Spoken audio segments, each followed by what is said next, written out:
संपादकी 80 शब्द प्रति minute start.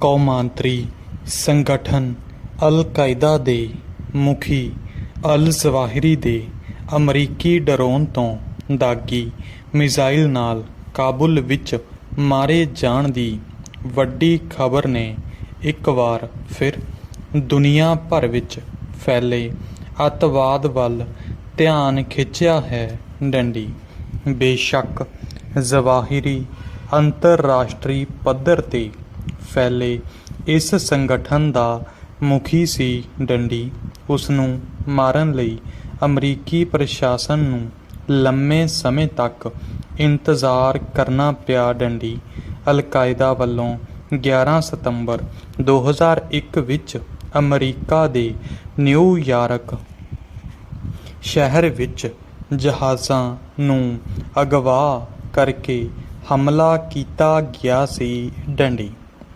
ਉੱਥੇ ਵੱਡੇ ਵਪਾਰਕ ਟਾਵਰਾਂ ਨਾਲ ਇਹਨਾਂ ਜਹਾਜ਼ਾਂ ਦੇ ਟਕਰਾਉਣ ਨਾਲ ਤਹਿਸ-ਨਹਿਸ ਹੋਈਆਂ ਇਮਾਰਤਾਂ ਵਿੱਚ 3000 ਦੇ ਕਰੀਬ ਲੋਕ ਮਾਰੇ ਗਏ ਸਨ। ਡੰਡੀ ਉਸ ਸਮੇਂ ਇਸ ਅੱਤਵਾਦੀ ਸੰਗਠਨ ਦਾ ਮੁਖੀ ਓਸਾਮਾ ਬਿਨ ਲਾਦੇਨ ਸੀ। ਡੰਡੀ ਪੈਰਾ ਚੇਂਜ ਅਫਗਾਨਿਸਤਾਨ ਵਿੱਚ ਉਸ ਵਕਤ ਰੂਸ ਦੇ ਖਿਲਾਫ ਪਾਕਿਸਤਾਨ ਅਤੇ ਹੋਰ ਪੱਛਮੀ ਦੇਸ਼ਾਂ ਦੇ ਸਹਿਯੋਗ ਨਾਲ ਰੂਸ ਵਿਰੁੱਧ ਜੰਗ ਜਿੱਤ ਕੇ ਤਾਲਿਬਾਨ ਕਾਬਜ਼ ਹੋ ਚੁੱਕੇ ਸਨ। ਡੰਡੀ ਤਾਲਿਬਾਨ ਹਕੂਮਤ ਨੇ ਓਸਾਮਾ ਬਿਨ ਲਾਦੇਨ ਨੂੰ ਸ਼ਰਨ ਦਿੱਤੀ ਹੋਈ ਸੀ। ਡੰਡੀ ਬਾਅਦ ਵਿੱਚ ਅਮਰੀਕਾ ਨੇ ਹਮਲਾ ਕਰਕੇ ਤਾਲਿਬਾਨ ਹਕੂਮਤ ਨੂੰ ਖਤਮ ਕਰ ਦਿੱਤਾ ਸੀ ਅਤੇ ਇਸ ਦੇ ਨਾਲ ਹੀ ਅਫਗਾਨਿਸਤਾਨ ਨੂੰ ਵੀ ਵੱਡੀ ਹੱਦ ਤੱਕ ਤਬਾਹ ਕਰ ਦਿੱਤਾ ਸੀ। ਡੰਡੀ ਉਸ ਤੋਂ ਬਾਅਦ ਪਾਕਿਸਤਾਨ ਦੇ ਸ਼ਹਿਰ ਐਬਟਾਬਾਦ ਵਿੱਚ ਲੁਕੇ ਹੋਏ ਓਸਾਮਾ ਨੂੰ ਅਮਰੀਕੀ ਸੁਰੱਖਿਆ ਦਸਤਿਆਂ ਨੇ ਹਵਾਈ ਹਮਲੇ ਵਿੱਚ ਮਾਰ ਦਿੱਤਾ ਸੀ, ਪਰ ਉਸ ਤੋਂ 10 ਸਾਲ ਬਾਅਦ ਤੱਕ ਉਸ ਦਾ ਸਾਥੀ ਅਲ-ਜ਼ਵਾਹਿਰੀ ਨਾ ਸਿਰਫ ਬਚਿਆ ਹੀ ਰਿਹਾ, ਸਗੋਂ ਉਸ ਨੇ ਹਮੇਸ਼ਾ ਹੀ ਅਮਰੀਕੀ ਪ੍ਰਸ਼ਾਸਨ ਦੇ ਨਾਲ-ਨਾਲ ਭਾਰਤ ਸਮੇਤ ਦੁਨੀਆ ਦੇ ਕਈ ਦੇਸ਼ਾਂ ਨੂੰ ਆਪਣੇ ਨਿਸ਼ਾਨੇ 'ਤੇ ਰੱਖਿਆ ਸੀ। ਡੰਡੀ ਅਲ-ਜ਼ਵਾਹਿਰੀ 'ਤੇ ਅਮਰੀਕੀ ਵੱਲੋਂ $2.5 ਕਰੋੜ ਦਾ ਇਨਾਮ ਰੱਖਿਆ ਹੋਇਆ ਸੀ, ਕਿਉਂਕਿ ਉਹ ਅਮਰੀਕਾ ਦੇ ਵਪਾਰਕ ਟਾਵਰਾਂ 'ਤੇ 9/11 ਨੂੰ ਕੀਤੇ ਗਏ ਹਮਲੇ ਦਾ ਮੁੱਖ ਕਰਤਾ ਧਰਤਾ ਸੀ। ਡੰਡੀ ਲੰਮੇ ਸਮੇਂ ਤੱਕ ਦੁਨੀਆ ਭਰ ਵਿੱਚ ਉਹ ਅਮਰੀਕੀਆਂ ਨੂੰ ਆਪਣਾ ਨਿਸ਼ਾਨਾ ਬਣਾਉਂਦਾ ਆ ਰਿਹਾ ਸੀ। ਡੰਡੀ ਸਾਲ 1998 ਵਿੱਚ ਉਸ ਨੇ ਕੀਨੀਆ ਤੇ ਤਨਜ਼ਾਨੀਆ ਦੇ ਅਮਰੀਕੀ ਸਫਾਰਤਖਾਨਿਆਂ 'ਤੇ ਹਮਲੇ ਕਰਕੇ ਸੈਂਕੜੇ ਹੀ ਬੰਦੇ ਮਾਰ ਦਿੱਤੇ ਸਨ। ਡੰਡੀ ਇਸੇ ਤਰ੍ਹਾਂ ਉਸ ਨੇ ਯਮਨ ਵਿੱਚ ਅਮਰੀਕੀ ਨੇਵੀ ਦੇ ਜਹਾਜ਼ 'ਤੇ ਹਮਲਾ ਕਰਵਾਇਆ ਸੀ, ਜਿਸ ਵਿੱਚ ਦਰਜਨਾਂ ਹੀ ਲੋਕ ਮਾਰੇ ਗਏ ਸਨ। ਡੰਡੀ ਚਾਹੇ ਅਮਰੀਕੀ ਫੌਜਾਂ ਦੇ ਅਫਗਾਨਿਸਤਾਨ ਛੱਡਣ ਸਮੇਂ ਤਾਲਿਬਾਨ ਨਾਲ ਦੋਵਾਂ ਦੇਸ਼ਾਂ ਵਿਚਕਾਰ ਇਹ ਸਮਝੌਤਾ ਹੋਇਆ ਸੀ ਕਿ ਤਾਲਿਬਾਨ ਅਲ-ਕਾਇਦਾ ਨਾਲ ਕੋਈ ਸਬੰਧ ਨਹੀਂ ਰੱਖਣਗੇ, ਪਰ ਤਾਲਿਬਾਨ ਹਮੇਸ਼ਾ ਪਾਕਿਸਤਾਨ ਵਾਂਗ ਦੋਗਲੀ ਨੀਤੀ 'ਤੇ ਚੱਲਦੇ ਆ ਰਹੇ ਹਨ। ਡੰਡੀ ਹੁਣ ਕਾਬੁਲ ਵਿੱਚ ਅਲ-ਜ਼ਵਾਹਿਰੀ ਦੇ ਮਾਰੇ ਜਾਣ ਨਾਲ ਉਹਨਾਂ ਦਾ ਇਹ ਚਿਹਰਾ ਮੁੜ ਨੰਗਾ ਹੋ ਗਿਆ ਹੈ। ਡੰਡੀ ਪੈਰਾ ਚੇਂਜ 85 ਸ਼ਬਦ ਪ੍ਰਤੀ ਮਿੰਟ ਸਟਾਰਟ। ਭਾਰਤ ਦੀ ਸਰਬ ਉੱਚ ਅਦਾਲਤ ਦੇ ਮੁੱਖ ਜੱਜ NV ਰਾਮੰਨਾ ਨੇ ਮੀਡੀਆ, ਖਾਸ ਕਰਕੇ ਇਲੈਕਟ੍ਰਾਨਿਕ ਅਤੇ ਸੋਸ਼ਲ ਮੀਡੀਆ ਨੂੰ ਲੰਮੇ ਹੱਥੀਂ ਲੈਂਦਿਆਂ ਕਿਹਾ ਹੈ ਕਿ ਪਿਛਲੇ ਕੁਝ ਸਮੇਂ ਤੋਂ ਇਹ ਦੇਖਣ ਨੂੰ ਮਿਲ ਰਿਹਾ ਹੈ ਕਿ ਕਦੀ-ਕਦੀ ਤਾਂ ਮੀਡੀਆ ਉਹਨਾਂ ਮੁੱਦਿਆਂ ਉੱਪਰ ਵੀ ਕੰਗਾਰੂ ਕੋਰਟਾਂ ਚਲਾਉਣ ਲੱਗ ਪੈਂਦਾ ਹੈ ਜਿਨ੍ਹਾਂ ਮੁੱਦਿਆਂ ਬਾਰੇ ਫੈਸਲਾ ਲੈਣ ਸਮੇਂ ਤਜਰਬੇਕਾਰ ਜੱਜਾਂ ਨੂੰ ਵੀ ਮੁਸ਼ਕਿਲ ਪੇਸ਼ ਆਉਂਦੀ ਹੈ। ਡੰਡੀ ਜਸਟਿਸ ਸਤਿਆਬ੍ਰਤਾ ਸਿਨਹਾ ਦੀ ਯਾਦ ਵਿੱਚ 23 ਜੁਲਾਈ ਨੂੰ ਆਪਣੇ ਪਲੇਠੇ ਭਾਸ਼ਣ ਵਿੱਚ ਜਸਟਿਸ ਰਾਮੰਨਾ ਨੇ ਕਿਹਾ ਕਿ ਮੀਡੀਆ ਦੁਆਰਾ ਕਿਸੇ ਖਾਸ ਮਕਸਦ ਲਈ ਕੀਤੀਆਂ ਜਾਂਦੀਆਂ ਇੱਕ ਪਾਸੜ ਬਹਿਸਾਂ ਅਤੇ ਚਲਾਈਆਂ ਜਾਂਦੀਆਂ ਕੰਗਾਰੂ ਕੋਰਟਾਂ ਦੇਸ਼ ਦੇ ਲੋਕਤੰਤਰ ਦੀ ਸਿਹਤ ਲਈ ਨੁਕਸਾਨਦੇਹ ਹਨ। ਡੰਡੀ ਉਹਨਾਂ ਇਹ ਵੀ ਕਿਹਾ ਕਿ ਪ੍ਰਿੰਟ ਮੀਡੀਆ ਅਜੇ ਵੀ ਕੁਝ ਹੱਦ ਤੱਕ ਜਵਾਬਦੇਹ ਹੈ। ਡੰਡੀ ਇਸ ਲਈ ਬਿਜਲਈ ਮੀਡੀਆ ਦੀ ਜਵਾਬਦੇਹੀ ਸਿਫਰ ਹੈ ਕਿਉਂਕਿ ਉਹ ਜੋ ਦਿਖਾਉਂਦਾ ਹੈ ਉਹ ਪਲਾਂ 'ਚ ਪਤਲੀ ਹਵਾ ਵਿੱਚ ਹਵਾ ਹੋ ਜਾਂਦਾ ਹੈ ਤੇ ਸੋਸ਼ਲ ਮੀਡੀਆ ਤਾਂ ਹੋਰ ਵੀ ਬਦਤਰ ਹੈ। ਡੰਡੀ ਕਈ ਵਾਰ ਮੀਡੀਆ, ਖਾਸ ਕਰਕੇ ਸੋਸ਼ਲ ਮੀਡੀਆ ਉੱਪਰ ਜੱਜਾਂ ਵਿਰੁੱਧ ਮਿੱਥ ਕੇ ਪ੍ਰਚਾਰ ਕੀਤਾ ਜਾਂਦਾ ਹੈ। ਡੰਡੀ ਪੈਰਾਚੇਂਜ ਉਹਨਾਂ ਕਿਹਾ ਕਿ ਮੀਡੀਆ ਟ੍ਰਾਇਲ ਨਿਆਂਪਾਲਿਕਾ ਦੇ ਨਿਰਪੱਖ ਕੰਮਕਾਜ ਅਤੇ ਆਜ਼ਾਦੀ ਨੂੰ ਪ੍ਰਭਾਵਿਤ ਕਰ ਰਿਹਾ ਹੈ। ਡੰਡੀ ਪਰ ਨਾਲ ਹੀ ਉਹਨਾਂ ਜ਼ੋਰ ਦੇ ਕੇ ਕਿਹਾ ਕਿ ਕੇਸਾਂ ਦੇ ਫੈਸਲੇ ਮੀਡੀਆ ਟ੍ਰਾਇਲ ਤੋਂ ਪ੍ਰਭਾਵਿਤ ਨਹੀਂ ਹੋਣੇ ਚਾਹੀਦੇ। ਡੰਡੀ ਉਹਨਾਂ ਨੇ ਮੀਡੀਆ ਨੂੰ ਖੁਦ ਹੀ ਆਪਣੇ ਆਪ ਨੂੰ ਸਵੈ ਨਿਯਮਤ ਕਰਨ ਲਈ ਅਤੇ ਆਪਣੇ ਸ਼ਬਦਾਂ ਨੂੰ ਤੋਲ ਕੇ ਬੋਲਣ ਦੀ ਸਲਾਹ ਦਿੱਤੀ। ਡੰਡੀ ਜਸਟਿਸ ਰਾਮੰਨਾ ਨੇ ਇਹ ਸਭ ਕੁਝ 1 ਜੁਲਾਈ ਨੂੰ ਦੇਸ਼ ਦੀ ਸਰਬ ਉੱਚ ਅਦਾਲਤ ਦੇ ਇੱਕ ਬੈਂਚ ਵੱਲੋਂ ਭਾਜਪਾ ਦੀ ਹੁਣ ਮੁਅੱਤਲਸ਼ੁਦਾ ਬੁਲਾਰਨ ਨੂਪੁਰ ਸ਼ਰਮਾ ਵੱਲੋਂ ਹਜ਼ਰਤ ਮੁਹੰਮਦ ਸਾਹਿਬ ਬਾਰੇ ਬੋਲੇ ਅਪਸ਼ਬਦਾਂ ਲਈ ਉਸ ਦੀ ਸਖਤ ਸ਼ਬਦਾਂ 'ਚ ਕੀਤੀ ਝਾੜ ਝੰਬ ਉਪਰੰਤ ਸੋਸ਼ਲ ਮੀਡੀਆ 'ਤੇ ਇਸ ਬੈਂਚ ਦੇ ਮੈਂਬਰਾਂ ਨੂੰ ਬਹੁਤ ਮੰਦਾ ਚੰਗਾ ਬੋਲੇ ਜਾਣ ਦੇ ਪ੍ਰਸੰਗ ਵਿੱਚ ਕਿਹਾ। ਡੰਡੀ ਬੈਂਚ ਦੇ ਇੱਕ ਮੈਂਬਰ ਜਸਟਿਸ JB ਪਾਰਦੀਵਾਲਾ ਨੇ ਵੀ ਇਸ ਤੋਂ ਪਹਿਲਾਂ ਜੱਜਾਂ 'ਤੇ ਸੋਸ਼ਲ ਮੀਡੀਆ ਰਾਹੀਂ ਹੋ ਰਹੇ ਨਿੱਜੀ ਹਮਲਿਆਂ ਬਾਰੇ ਕਿਹਾ ਸੀ ਕਿ ਇਹ ਰੁਝਾਨ ਇੱਕ ਖਤਰਨਾਕ ਦ੍ਰਿਸ਼ ਵਿੱਚ ਬਦਲ ਜਾਏਗਾ। ਡੰਡੀ ਉਹ ਸੋਸ਼ਲ ਅਤੇ ਡਿਜੀਟਲ ਮੀਡੀਆ ਨੂੰ ਨਿਯਮਤ ਕਰਨ ਦੀ ਗੱਲ ਵੀ ਕਰ ਚੁੱਕੇ ਹਨ। ਡੰਡੀ ਜਸਟਿਸ ਪਾਦਰੀਵਾਲਾ ਨਾਲ ਬੈਂਚ ਦੇ ਦੂਸਰੇ ਮੈਂਬਰ ਜਸਟਿਸ ਸੂਰਿਆਕਾਂਤ ਸਨ। ਡੰਡੀ ਪੈਰਾਚੇਂਜ ਭਲਾ ਚੀਫ ਜਸਟਿਸ ਰਾਮੰਨਾ ਵੱਲੋਂ ਵਰਤੇ ਗਏ ਸ਼ਬਦਾਂ ਕੰਗਾਰੂ ਕੋਰਟਜ਼ ਦਾ ਕੀ ਅਰਥ ਹੈ? ਪ੍ਰਸ਼ਨ ਚਿੰਨ੍ਹ ਆਪਾਂ ਸਾਰਿਆਂ ਨੂੰ ਪਤਾ ਕਿ ਕੰਗਾਰੂ ਆਸਟ੍ਰੇਲੀਆ ਵਿੱਚ ਪਾਇਆ ਜਾਣ ਵਾਲਾ ਇੱਕ ਵੱਡ ਆਕਾਰੀ ਜਾਨਵਰ ਹੈ ਜਿਸ ਦੀਆਂ ਪਿਛਲੀਆਂ ਲੱਤਾਂ ਅਤੇ ਪੈਰ ਬਹੁਤ ਵੱਡੇ ਅਤੇ ਮਜ਼ਬੂਤ ਹੁੰਦੇ ਹਨ ਪਰ ਅਗਲੀਆਂ ਲੱਤਾਂ ਨਾਮਾਤਰ ਹੀ ਹੁੰਦੀਆਂ ਹਨ। ਡੰਡੀ ਸੋ ਇਹ ਛੜੱਪੇ ਛਲਾਂਗਾਂ ਮਾਰ ਕੇ ਚੱਲਦਾ ਹੈ। ਡੰਡੀ ਪੰਜਾਬੀ ਸ਼ਾਰਟਹੈਂਡ ਡਿਕਟੇਸ਼ਨ ਸਪੀਡ 90 ਸ਼ਬਦ ਪ੍ਰਤੀ minute. B ready. Start.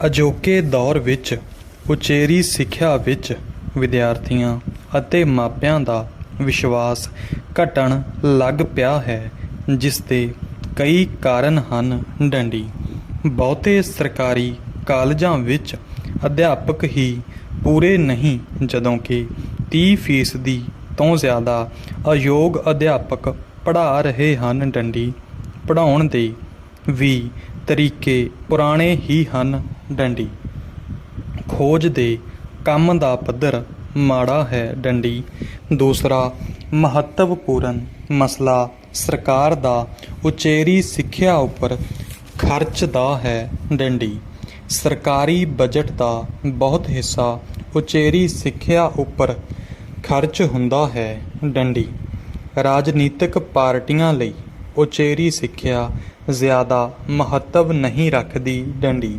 Bharat ਵਿੱਚ ਖੋਜ ਨਾਲੋਂ ਅੱਖਰੀ ਗਿਆਨ ਦੇ ਵਿਕਾਸ ਉੱਪਰ ਜ਼ਿਆਦਾ ਧਿਆਨ ਦਿੱਤਾ ਜਾਂਦਾ ਹੈ, ਜਦੋਂ ਕਿ ਇਸ ਦੇ ਉਲਟ ਵਿਕਸਤ ਦੇਸ਼ਾਂ ਵਿੱਚ ਖੋਜ ਅਤੇ ਅਮਲੀ ਸਿੱਖਿਆ ਉੱਪਰ ਜ਼ਿਆਦਾ ਧਿਆਨ ਦਿੱਤਾ ਜਾਂਦਾ ਹੈ। ਡੰਡੀ ਅਜੇ ਵੀ ਪੁਰਾਣੇ ਪ੍ਰੋਫੈਸਰ ਪੁਰਾਣੇ ਤਰੀਕਿਆਂ ਰਾਹੀਂ ਹੀ ਪੜ੍ਹਾਉਣਾ ਚਾਹੁੰਦੇ ਹਨ। ਡੰਡੀ ਨਵੇਂ ਤਰੀਕੇ ਜਾਂ ਤਾਂ ਉਹਨਾਂ ਨੂੰ ਆਉਂਦੇ ਨਹੀਂ ਜਾਂ ਫਿਰ ਉਹ ਅਪਣਾਉਣਾ ਨਹੀਂ ਚਾਹੁੰਦੇ। ਡੰਡੀ ਪ੍ਰੈਕਟੀਕਲ ਸਿੱਖਿਆ ਵਿਦਿਆਰਥੀਆਂ ਦਾ ਸੁਪਨਾ ਹੀ ਰਹਿ ਜਾਂਦਾ ਹੈ। ਡੰਡੀ ਪੈਰਾਚੇਂਜ ਉਚੇਰੀ ਸਿੱਖਿਆ ਵਿੱਚ ਅਨੇਕਾਂ ਸਮੱਸਿਆਵਾਂ ਹਨ, ਜਿਸ ਕਰਕੇ ਹਰ ਕੋਈ ਇਸ ਦੀ ਆਲੋਚਨਾ ਕਰਦਾ ਹੈ। ਡੰਡੀ ਇਸ ਵਿੱਚ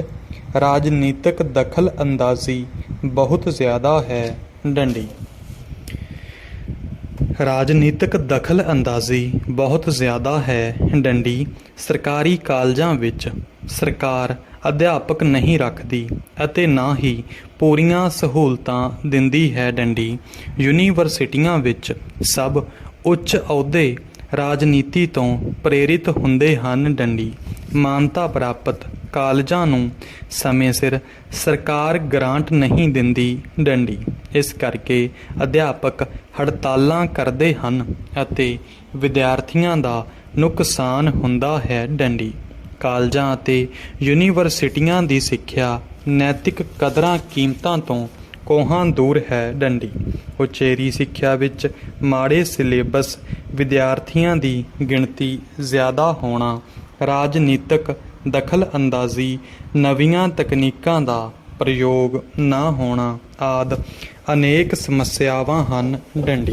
ਪੈਰਾਚੇਂਜ ਉਚੇਰੀ ਸਿੱਖਿਆ ਦਿਨੋਂ ਦਿਨ ਨਿਘਾਰ ਵੱਲ ਜਾ ਰਹੀ ਹੈ। ਡੰਡੀ ਨੌਜਵਾਨ ਵਰਗ ਪਹਿਲਾਂ ਤਾਂ ਉਚੇਰੀ ਪੜ੍ਹਾਈ ਵੱਲ ਜਾਣ ਤੋਂ ਗੁਰੇਜ਼ ਕਰਦਾ ਹੈ, ਪਰ ਜੇਕਰ ਕੋਈ PhD ਦੀ ਡਿਗਰੀ ਤੱਕ ਪਹੁੰਚ ਜਾਂਦਾ ਹੈ ਤਾਂ ਉਸ ਦੇ ਹੱਥ ਨਿਰਾਸ਼ਾ ਹੀ ਲੱਗਦੀ ਹੈ। ਡੰਡੀ ਨੌਜਵਾਨਾਂ ਨੂੰ ਇਸ ਡਿਗਰੀ ਕਰਦਿਆਂ 7 ਤੋਂ 8 ਸਾਲ ਦਾ ਸਮਾਂ ਲੱਗ ਜਾਂਦਾ ਹੈ। ਡੰਡੀ ਪੰਜਾਬ ਵਿੱਚ ਸਰਕਾਰੀ ਕਾਲਜਾਂ ਦੇ ਹਾਲਾਤ ਬਹੁਤ ਤਰਸਯੋਗ ਹਨ। ਡੰਡੀ ਸਰਕਾਰਾਂ ਵੱਲੋਂ ਸਕੂਲੀ ਸਿੱਖਿਆ ਵੱਲ ਧਿਆਨ ਦਿੱਤਾ ਜਾ ਰਿਹਾ ਹੈ, ਪਰ ਉਚੇਰੀ ਸਿੱਖਿਆ ਵੱਲ ਬਿਲਕੁਲ ਵੀ ਸੁਹਿਰਦ ਨਹੀਂ ਦਿਖਾਈ ਦਿੰਦੀ। ਡੰਡੀ ਜੇਕਰ ਗੌਰ ਨਾਲ ਦੇਖਿਆ ਜਾਵੇ ਤਾਂ IAS IPS ਇਮਤਿਹਾਨਾਂ ਲਈ ਗ੍ਰੈਜੂਏਸ਼ਨ ਦੀ ਡਿਗਰੀ ਲਾਜ਼ਮੀ ਹੈ। ਡੰਡੀ ਨੌਜਵਾਨ ਵਰਗ ਫਿਰ ਵੀ ਇਹਨਾਂ ਪੋਸਟਾਂ ਲਈ ਅਪਲਾਈ ਕਰ ਸਕਦਾ ਹੈ। ਡੰਡੀ ਨੌਜਵਾਨ ਵਰਗ ਦੁਆਰਾ ਉਚੇਰੀ ਸਿੱਖਿਆ ਤਾਂ ਪ੍ਰਾਪਤ ਕਰ ਲੈਂਦਾ ਹੈ, ਪਰ ਉਹਨਾਂ ਨੂੰ ਅੱਗੇ ਹਨੇਰੇ ਤੋਂ ਇਲਾਵਾ ਕੁਝ ਨਹੀਂ ਦਿਸਦਾ। ਡੰਡੀ ਪੈਰਾਚੇਂਜ ਇਸ ਤਰ੍ਹਾਂ ਪਿਛਲੇ 20 ਸਾਲਾਂ ਵਿੱਚ ਅਕਾਲੀ ਤੇ ਕਾਂਗਰਸੀ ਸਰਕਾਰਾਂ ਨੇ ਲਗਾਤਾਰ ਉਚੇਰੀ ਸਿੱਖਿਆ ਵੱਲ ਪਿੱਠ ਕਰੀ ਰੱਖੀ ਹੈ। ਡੰਡੀ ਜਿਸ ਦੇ ਪੰਜਾਬੀ ਸ਼ਾਰਟਹੈਂਡ ਡਿਕਟੇਸ਼ਨ ਸਪੀਡ 95 ਸ਼ਬਦ ਪ੍ਰਤੀ ਮਿੰਟ ਸਟਾਰਟ। ਚੀਨ ਅਤੇ ਉਸ ਦੇ ਗੁਆਂਢੀ ਟਾਪੂ ਦੇਸ਼ ਤਾਈਵਾਨ ਵਿੱਚ ਜੰਗ ਹੋਣ ਦੀ ਪੂਰੀ ਸੰਭਾਵਨਾ ਬਣਦੀ ਜਾ ਰਹੀ ਹੈ। ਡੰਡੀ ਚੀਨ ਇੱਕ ਵਿਸ਼ਾਲ ਦੇਸ਼ ਹੈ ਜਿਸ ਦਾ ਜ਼ਮੀਨੀ ਖੇਤਰ 95 ਲੱਖ ਵਰਗ ਕਿਲੋਮੀਟਰ ਦੇ ਲਗਭਗ ਹੈ। ਭਾਵ ਇਹ ਭਾਰਤ ਤੋਂ ਖੇਤਰਫਲ ਵਿੱਚ 3 ਗੁਣਾ ਵੱਡਾ ਹੈ। ਡੰਡੀ ਤਾਈਵਾਨ ਦਾ ਖੇਤਰਫਲ ਮਹਿਜ਼ 36,000 ਵਰਗ ਕਿਲੋਮੀਟਰ ਹੈ। ਭਾਵ ਖੇਤਰਫਲ ਪੱਖੋਂ ਇਹ ਪੰਜਾਬ ਨਾਲੋਂ ਵੀ ਛੋਟਾ ਹੈ। ਡੰਡੀ ਚੀਨ ਤਾਈਵਾਨ ਨੂੰ ਆਪਣਾ ਹਿੱਸਾ ਮੰਨਦਾ ਰਿਹਾ ਹੈ ਜਦੋਂ ਕਿ ਤਾਈਵਾਨ ਦੇ ਸ਼ਾਸਕ ਇਸ ਨੂੰ ਆਜ਼ਾਦ ਦੇਸ਼ ਹੀ ਐਲਾਨਦੇ ਰਹੇ ਹਨ। ਡੰਡੀ ਹਜ਼ਾਰਾਂ ਵਰ੍ਹੇ ਪਹਿਲਾਂ ਵਸੇ ਇਸ ਵੱਡੇ ਟਾਪੂ ਦਾ ਇਤਿਹਾਸ ਬਦਲਦਾ ਰਿਹਾ ਹੈ। ਡੰਡੀ ਕਦੀ ਇਹ ਡੱਚ ਕਾਲੋਨੀ ਰਿਹਾ ਹੈ। ਡੰਡੀ 17ਵੀਂ ਸਦੀ ਵਿੱਚ ਇੱਥੇ ਹਾਨ ਕਬੀਲੇ ਦੇ ਚੀਨੀ ਵੱਡੀ ਗਿਣਤੀ ਵਿੱਚ ਆ ਵਸੇ ਸਨ। ਡੰਡੀ 17ਵੀਂ ਸਦੀ ਵਿੱਚ ਹੀ ਚੀਨ ਦੇ ਕੁਇੰਗ ਸ਼ਾਸਕਾਂ ਨੇ ਇਸ ਨੂੰ ਆਪਣੇ ਕਬਜ਼ੇ ਵਿੱਚ ਲੈ ਲਿਆ ਅਤੇ ਬਾਅਦ ਵਿੱਚ 1895 ਦੇ ਕਰੀਬ ਇਹ ਜਾਪਾਨੀ ਸਾਮਰਾਜ ਦਾ ਹਿੱਸਾ ਬਣ ਗਿਆ ਸੀ। ਡੰਡੀ 1911 ਵਿੱਚ ਕਿੰਗ ਸ਼ਾਸਕਾਂ ਨੇ ਦੂਸਰੀ ਵੱਡੀ ਜੰਗ ਤੋਂ ਬਾਅਦ ਇੱਥੇ ਆਪਣਾ ਅਧਿਕਾਰ ਜਮਾ ਲਿਆ ਸੀ ਅਤੇ ਚੀਨ ਵਿੱਚ ਕਮਿਊਨਿਸਟ ਹਕੂਮਤ ਸਥਾਪਿਤ ਹੋਣ ਤੋਂ ਪਿੱਛੋਂ ਚਾਹੇ ਇਹ ਵੱਡਾ ਟਾਪੂ ਨਵੀਂ ਹਕੂਮਤ ਦੇ ਅਧਿਕਾਰ ਹੇਠ ਤਾਂ ਨਹੀਂ ਆ ਸਕਿਆ ਪਰ ਚੀਨ ਹਮੇਸ਼ਾ ਇਸ ਤੇ ਆਪਣਾ ਅਧਿਕਾਰ ਜਮਾਉਂਦਾ ਆਇਆ ਹੈ। ਡੰਡੀ ਇਹ ਵੀ ਇੱਕ ਵਜ੍ਹਾ ਰਹੀ ਹੈ ਕਿ ਚੀਨੀ ਸ਼ਾਸਕਾਂ ਦੇ ਦਬਾਅ ਕਰਕੇ ਦੁਨੀਆ ਦੇ ਬਹੁਤੇ ਦੇਸ਼ਾਂ ਨੇ ਤਾਈਵਾਨ ਨੂੰ ਆਜ਼ਾਦ ਦੇਸ਼ ਵਜੋਂ ਮਾਨਤਾ ਨਹੀਂ ਦਿੱਤੀ। ਡੰਡੀ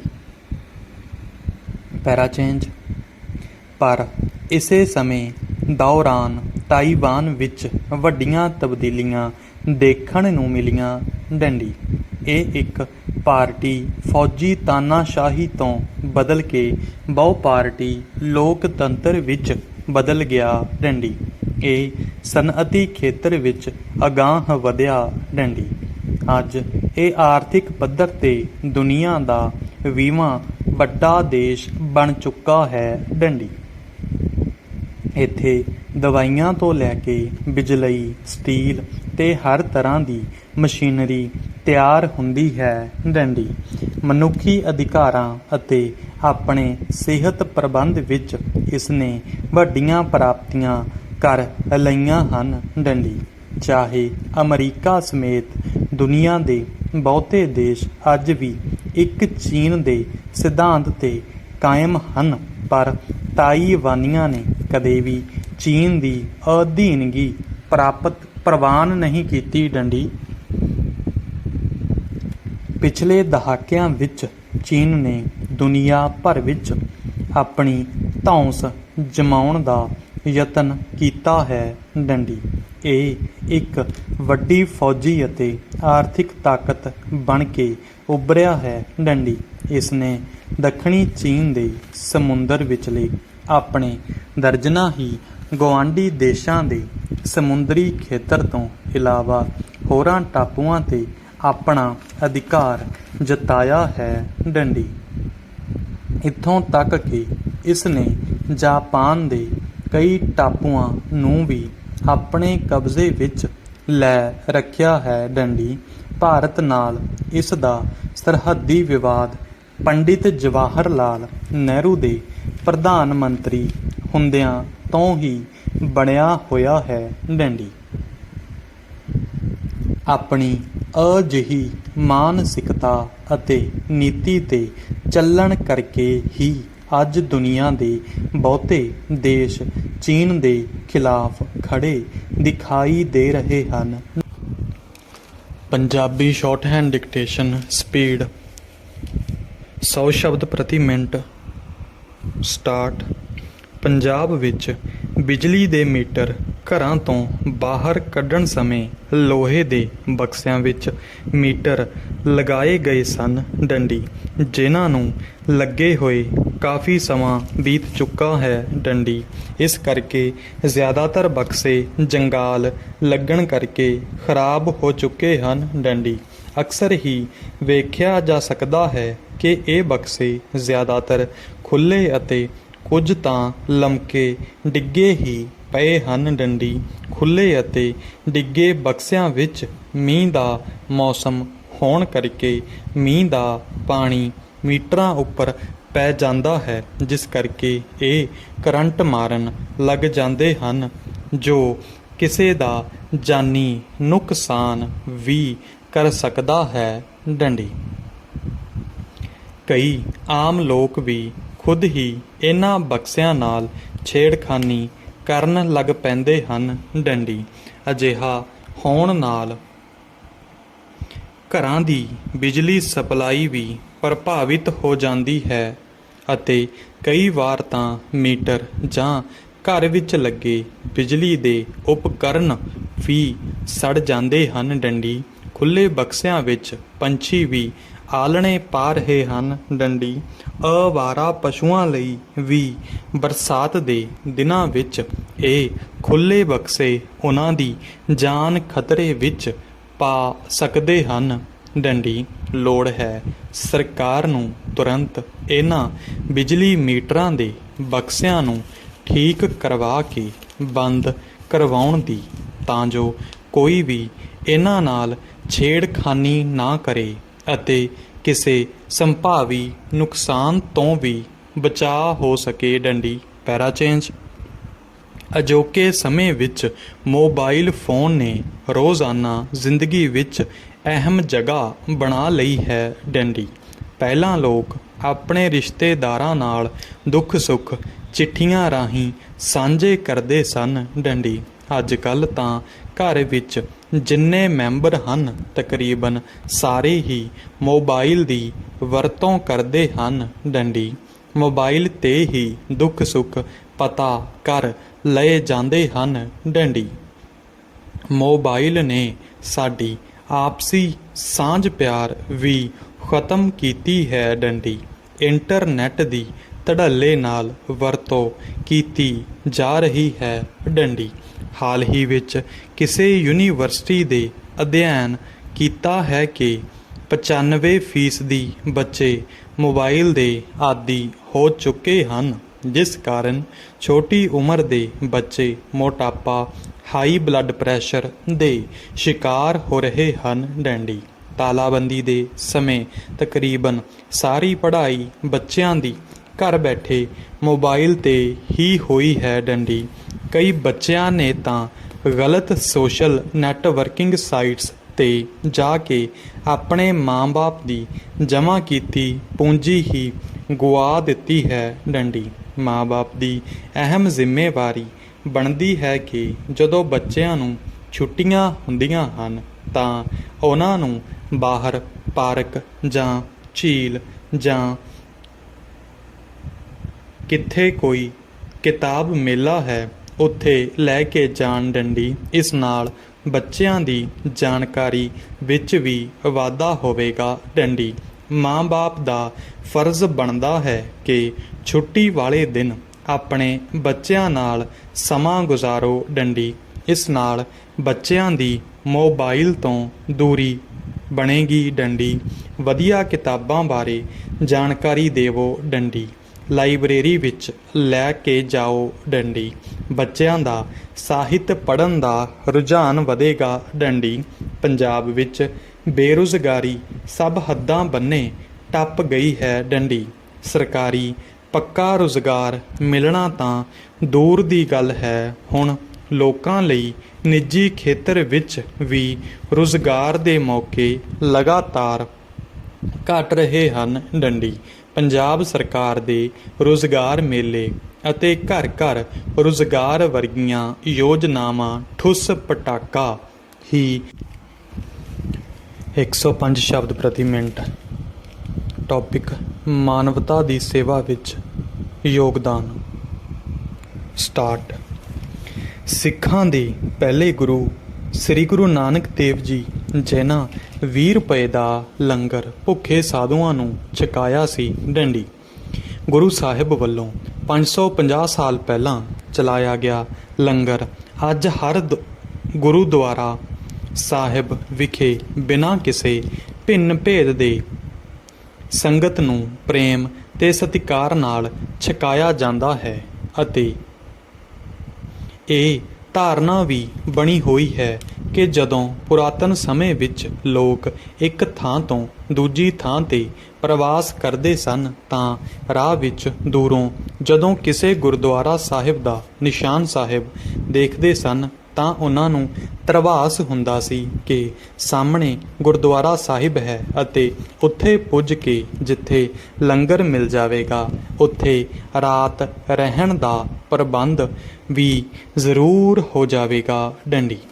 ਜਿਵੇਂ ਨਿਸ਼ਾਨ ਸਾਹਿਬ ਸੰਗਤ ਨੂੰ ਗੁਰਦੁਆਰਿਆਂ ਦੀ ਹੋਂਦ ਦਾ ਅਹਿਸਾਸ ਕਰਵਾਉਂਦੇ ਹਨ, ਉਵੇਂ ਹੀ ਦੇਸ਼ ਵਿਦੇਸ਼ ਤੋਂ ਗੁਰਦੁਆਰਿਆਂ ਵਿੱਚ ਪਈਆਂ ਪਿੰਗਲਵਾੜਾ ਸੰਸਥਾ ਦੀਆਂ ਗੋਲਕਾਂ ਮਾਨਵਤਾ ਦੀ ਸੇਵਾ ਦਾ ਚਿੰਨ੍ਹ ਸਾਬਤ ਹੋ ਰਹੀਆਂ ਹਨ ਡੰਡੀ। ਇਸ ਦੀ ਇੱਕ ਮਿਸਾਲ ਇੰਗਲੈਂਡ ਤੋਂ ਗੁਰਦੁਆਰਾ ਬੀੜ ਬਾਬਾ ਬੁੱਢਾ ਸਾਹਿਬ ਵਿਖੇ ਦਰਸ਼ਨ ਕਰਨ ਆਈ ਸ਼ਰਧਾਲੂ ਬੀਬੀ ਤੋਂ ਮਿਲਦੀ ਹੈ, ਜਿਸ ਨੇ ਗੁਰਦੁਆਰਾ ਸਾਹਿਬ ਨੇੜੇ ਇੱਕ ਲਾਚਾਰ ਤੇ ਲਾਵਾਰਸ ਹਾਲਤ ਵਿੱਚ ਇੱਕ ਵਿਅਕਤੀ ਨੂੰ ਦੇਖਿਆ ਤਾਂ ਉਸ ਦੇ ਮਨ ਵਿੱਚ ਉਸ ਦੀ ਮਦਦ ਕਰਨ ਲਈ ਵਿਚਾਰ ਆਇਆ, ਪਰ ਉਸ ਨੂੰ ਕੁਝ ਵੀ ਸਮਝ ਨਹੀਂ ਸੀ ਆ ਰਹੀ ਕਿ ਉਹ ਉਸ ਲਾਵਾਰਸ ਦੀ ਕਿਵੇਂ ਮਦਦ ਕਰੇ ਅਤੇ ਇੰਨੇ ਨੂੰ ਉਸ ਬੀਬੀ ਨੂੰ ਗੁਰਦੁਆਰਾ ਵਿਖੇ ਸਥਾਪਿਤ ਪਿੰਗਲਵਾੜਾ ਸੰਸਥਾ ਦੀ ਗੋਲਕ ਨਜ਼ਰ ਆਈ, ਜਿਸ ਤੇ ਪਿੰਗਲਵਾੜਾ ਸੰਸਥਾ ਦੇ ਨੰਬਰ ਵੀ ਮੌਜੂਦ ਸਨ ਤਾਂ ਉਸ ਬੀਬੀ ਨੇ ਤੁਰੰਤ ਡਾਕਟਰ ਇੰਦਰਜੀਤ ਕੌਰ ਮੁੱਖ ਸੇਵਾਦਾਰ ਪਿੰਗਲਵਾੜਾ ਸੰਸਥਾ ਨਾਲ ਸੰਪਰਕ ਕੀਤਾ ਤਾਂ ਡਾਕਟਰ ਇੰਦਰਜੀਤ ਕੌਰ ਨੇ ਵੀ ਤੁਰੰਤ ਹੁੰਗਾਰਾ ਭਰਦਿਆਂ ਕੇਵਲ ਉਸ ਮਰੀਜ਼ ਨੂੰ ਪਿੰਗਲਵਾੜਾ ਵਿਖੇ ਦਾਖਲ ਕਰਨ ਦੀ ਹਾਮੀ ਹੀ ਨਹੀਂ ਭਰੀ, ਸਗੋਂ ਮਰੀਜ਼ ਨੂੰ ਲਿਆਉਣ ਲਈ ਐਂਬੂਲੈਂਸ ਵੀ ਭੇਜ ਦਿੱਤੀ ਡੰਡੀ।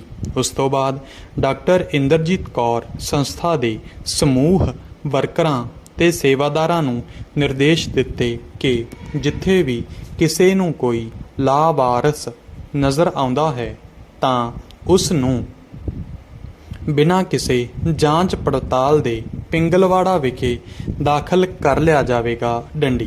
ਪੈਰਾ ਚੇਂਜ।